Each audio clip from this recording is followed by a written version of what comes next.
Here's an interview from one of our past shows on Rock and Metal Revival. If you're interested in hearing full shows, go to our Facebook page and check out our list of affiliates for times and places where you can hear Rock and Metal Revival. All right, there is Pick a God and Pray from the new release from Metal Church called Congregation of Annihilation.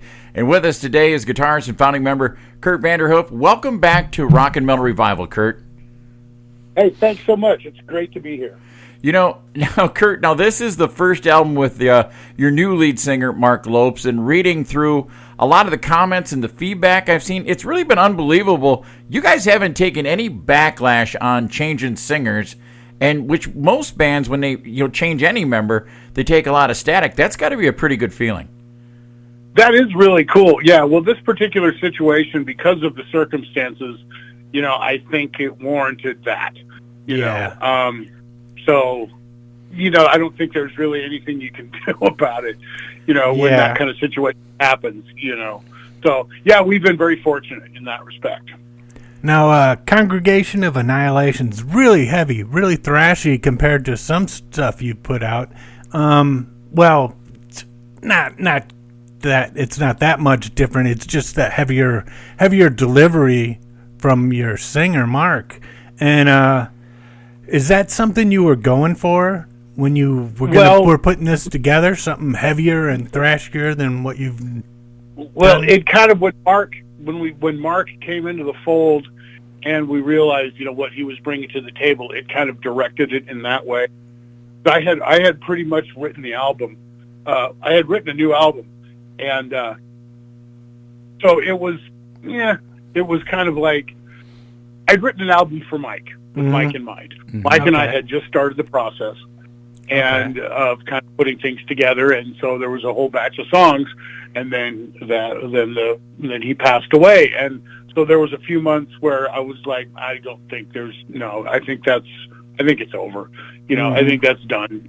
Both singers being gone, that's a pretty good indication that maybe I should stop. Yeah. So it was kind of like, but after a few months, I was like, there's an album sitting here that I wrote. And, if nothing else, maybe we can do that in honor of Mike. Yeah. So the way I decided to approach it was, if we do this, let's just take it one step at a time. I didn't want to do a big national campaign and make a big production of trying to find a singer just in case it didn't work. Then a whole bunch of, explanation of this and that and whatever. So we just kind of did it under the radar, and Mark was already in our orbit through Steve instead. Okay. And so, we checked out one other guy and started working with Mark, and it just kept working. So in the process, he brought, definitely had a much more aggressive thrashy style. So that led to things going in that direction. So half of the album is some older stuff that I wrote for Mike with intended, and then there's another half of stuff that was written to follow the new direction with Mark in the band. So it was definitely a choice, and in as much that we didn't want to just have a continuation of the same old thing. If we were going to continue, it was going to be something a little, it's going to have to be a new chapter. Yeah. So, and figuring that the whole thrashy, more aggressive sound, going back to our roots, would probably be the way to go. And considering Mark, that's what Mark brought to the band. So it just kind of all fell into place in that respect. Sweet. Now, Kurt, the other day we were talking to Jamie Josta about the Milwaukee Metal Fest, and when I heard you guys were having a new album and a new singer, I was like, please play Metal Fest. But then I see you got a date at Reggie's coming up, which was one of our favorite clubs in Chicago. Yeah. Now, with these first shows you're playing, are these the first shows you're actually playing live with Mark, or have you guys played before? Nope. They're brand new shows. First shows with the new lineup. And you got what 10 dates coming up that you got set up already? Yeah, in June. And again, we're just taking it step by step. We're doing some shows in June to see how it goes. Nice. And see how it feels. And we're not making any big, huge, grandiose plans about anything. We're just taking it one step at a time, just like we did the album. So it's pretty exciting though to see how it goes. Oh yeah. Yeah. And what can the fans expect? I mean, as far as how much of the new stuff are we going to hear? And what are you looking forward to playing the most live? We're going to be playing. We're changing up the set. We're going to do a different set did with Mike, because with Mike, we obviously did a lot of the Mike Howe era stuff. Mm-hmm. So now, because of Mark's, his style of singing, we're going to harken back to the first couple of records a little bit more. Oh. And so we're going to do more of that. We're also going to pull out a couple of deep cuts off the first couple albums, some stuff we haven't played live, for 35 years, maybe. Yeah. A couple of tracks like that. And maybe 2 tracks off the new album. It always sucks with, being, one thing that sucks about being in a band, that we've been in a band this long, and have this much material. Mm-hmm. You still, even though we want to play the new stuff, but we know that the fans want to hear the old stuff. Mm-hmm. So, and I look at it from a fan standpoint too. If there's bands that I like that have been around for, as long as we have or longer, they may have a new album out that's really good and I like it, but I still want to hear the old stuff. So it kind of just comes with the territory. So we'll do a couple tracks off the new album, but mostly we're going to concentrate on the classics. Yeah, that's awesome. Sweet. Hey, Kurt, when Mike passed away, it was a shock to all of us, and I know it had to be a huge shock to you. At that time, once that had happened, did you think about, hey, enough, we're gonna call it a day with Metal Church? Did I think that? Yeah. Oh, absolutely. For a couple months. Yeah. Wow. Yeah, there was I just was like, I don't think this is going to work. I don't think I can do this. I think, like I said, this is a sign that maybe I should stop. Having both singers gone, but I had to live with that for a couple months, and then I started really kind of looking at, the usual thought of, what would he want us to do? He would like us to continue, but I wanted to continue, just again, step by step, just to see if it would work, not make a big production of it, just to see a little bit by little bit, step by step, to see if it was going to work, and that's still where we're at. So, but yeah, there was a couple of months there where it's like, yeah, I'm done. Wow, man. Yeah. Did you have a procedure? You must have had like a procedure of how you wrote with Mike, and now moving on with Mark. Did that change at all, or did you still just give him the same approach thing? was pretty much the same, but the style was different. When I started writing with, we had a pile of songs that were for Mike and that were written with him in mind. So from that pile of songs, we pulled out the ones that were the more aggressive, more thrashy ones, that kind of thing. And then when we realized that this was going to be the direction. Like I said, I wrote some more songs, so the process was the same, just the style was a bit different. Okay. Kurt, I've been checking out a lot of the newer bands that are out there today, and I see Metal Church come out a lot as an influence.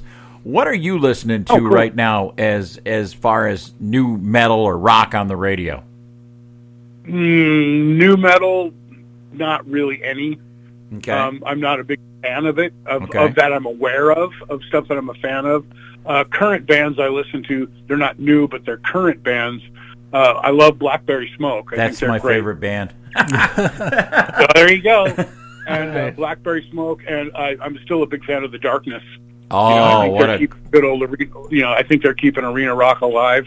But for the most part, I listen to, I'm an old guy, so I listen to the stuff that made me want to play guitar. I'm still listening to, I'm a big 70s guy, so I listen to all my late 60s and 70s rock, and then some 80s stuff thrown in there for fun, stuff I wasn't paying attention to at the time, and so I listen to a lot of everything. There's not a lot of new stuff that I hear that, that grabs me, but that's only saying the stuff that I'm aware of, because it's hard to hear new stuff in a lot of cases. Exactly. Radio is the same. It's not like you're going to be turned on to a new band on the radio or something. It's a little different kind of operation. So, and a lot of the new metal stuff, if it's really satanic, I have no interest. And if there's no singing, I have no interest. Yeah. Amen. So, yep. Yeah. I'm not into that. I'm just, sorry. Totally but get that. Blackberry Smoke, man. Blackberry Smoke. Charlie Starr's a genius. Southern rock alive.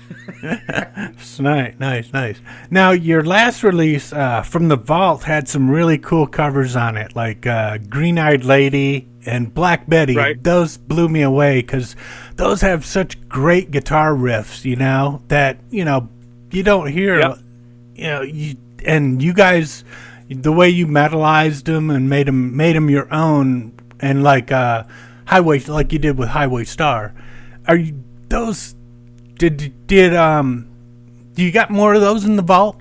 Because I want to hear some more of those too. Moment, Billy, but we're not at the moment. But we're definitely talking about it. We're going to see how things go here in June. But that I always love doing that, and especially like you said, those particular songs I love because of the great guitar riffs, and that's that kind of thing is why I wanted to become someone who could try to write stuff, and why I'm a rhythm guitar player.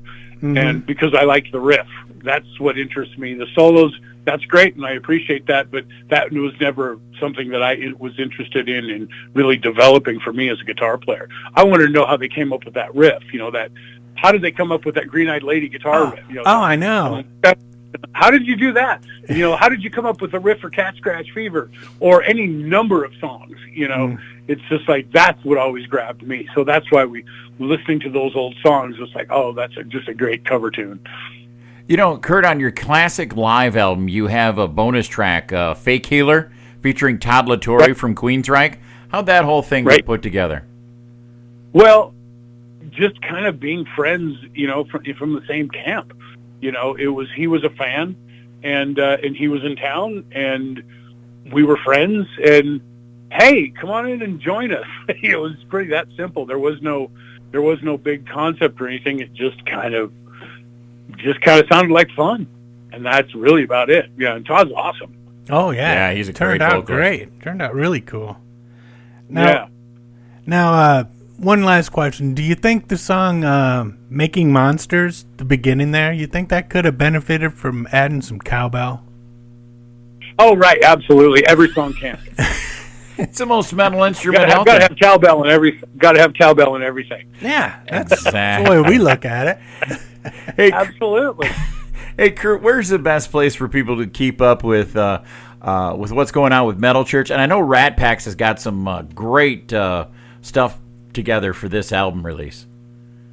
Absolutely, yeah. I think it would just be the standard social media, Metal Church Official, on Facebook, ratpackrecords.com. They always have pretty much everything you need, and they'll direct you to places like that. So that's pretty much just the standard, get on the social media thing, and that'll keep you up to date. Cool. You got some cool vinyl coming too, I think, right? Black and gold. Nice. All about the vinyl, baby. Oh yeah. Don't you love vinyl coming back so you actually have something to hold? Yeah. Well, yeah, something that us old guys can read. And artwork, and then full size artwork. Cool. Yeah. Hey, well, yeah, because that's a part of the experience. Yes, the music is important, but just as in a lot of ways, the artwork that came with a vinyl record was just as important. It attached the sound to a visual. Mm-hmm. And it was the whole. It's just great that it is coming back, and it's one of the reasons it takes so long to put an album out these days is that it takes so long to get it pressed because everybody's making vinyl now. So that's a huge win, and that's all I listen to anymore. Is vinyl, unless it's a particular record that you can't get on vinyl. Yeah. So so that's pretty much it. But I'll put the digital stuff on my iPod, because that's a great little convenience. But other than that, it's all vinyl, baby. Now, Kurt, Jerry picked a song out of this interview off the new release called Say a Prayer with 7 Bullets. What can you tell us about that song? Well, that's Mark did all the lyric writing on this record, which is kind of nice for a change. So a lot of the meanings and stuff has to came out of his head, which is nice for a change. So not everything comes out of my head. Mm-hmm. So he puts a different spin on it. But that's kind of our little send up to the Second Amendment, keeping that, we got to keep that. And that's kind of that's his little way of saying it. We stand behind that. So, all right. Well, hey, Kurt, we appreciate you taking some time out. We hope you have a great success out on that tour, and hopefully we hear more from Metal Church in the future. Absolutely. Thanks so much, guys, and I really appreciate it.